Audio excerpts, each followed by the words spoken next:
Peut-être vous avez déjà entendu cela autour de vous. On m'a posé un implant de la meilleure marque, mais ça n'a pas tenu. Ou bien, on m'a posé un implant à prix abordable et il tient toujours parfaitement. Mais d'où vient vraiment cette différence? Bonjour, je suis professeur Dr Kasapoğlu, chirurgien maxillofacial et implantologue figurant sur la liste de notoriété médicale du Consulat général de France à Istanbul. Également universitaire à l'Université d'Istanbul, je suis régulièrement sollicité comme expert judiciaire dans des affaires de malpratique dentaire.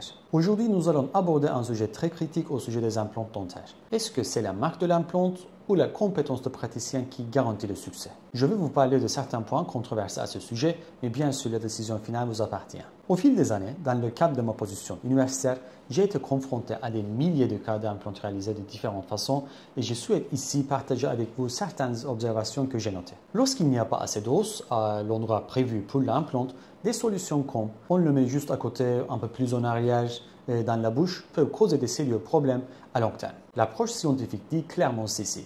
S'il n'y a pas d'os, il faut d'abord en créer puis poser l'implant à l'endroit approprié.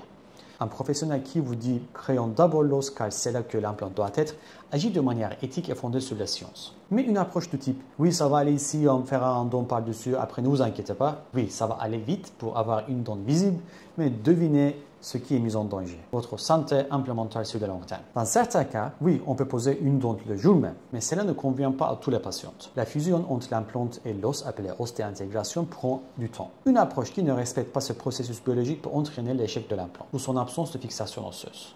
Souvenez-vous, l'esthétique d'une dent peut être assurée en un jour, mais la durabilité d'un implant nécessite une planification méticuleuse. La marque de l'implant a son importance bien sûr, mais elle ne garantit pas seul le succès.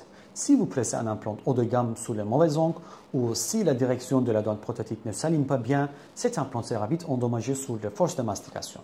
Autrement dit, il faut placer l'implant non seulement dans l'os, mais en tenant compte de la future position de la dent. L'angle de pose ici la clé. Plutôt que de vous focaliser sur la marque, concentrez-vous sur l'expérience du praticien et son suivi des patients. Posez-vous les questions. Ce praticien a-t-il des patients qui suivent depuis 10 à 15 ans avec ce type d'implant? Ou bien, depuis combien de temps utilise-t-il ce système implantaire? Un implant à prix abordable ne veut pas dire qu'il est mauvais, mais un implant à prix abordable sans suivi, c'est clairement un risque. Aujourd'hui, certaines marques des implants permettent de poser un implant selon un angle non idéal dans l'os et de fixer une dent par-dessus. Résultat, esthétiquement, c'est parfait à court terme, mais si l'implant subit constamment une force latérale, il sera perdu après un certain temps. Souvenez-vous, ce n'est pas en plaçant l'implant là où l'os est le plus massif qu'on assure le succès, c'est en le plaçant à l'angle correct et avec une planification adéquate. L'esthétique dentaire est importante, mais la structure sous-jacente l'est encore plus, et bien même plus. La pose d'un implant nécessite de la patience, une bonne planification et surtout le bon praticien. Comme je vous l'ai montré aujourd'hui, même la marque la plus chère, mal placée, peut entraîner une perte osseuse. Mais un implant à prix abordable, bien planifié, bien orienté, bien suivi, peut rester sain pendant des années. Faites confiance à votre praticien, mais n'hésitez pas à poser des questions. Par exemple, depuis combien de temps utilisez-vous cet implant ou suivez-vous des patients avec ce type d'implant sur le long terme? Impliquez-vous dans le processus. Merci de m'avoir écouté. N'oubliez pas, les implants dentaires sont durables quand ils sont guidés par la science. À très bientôt.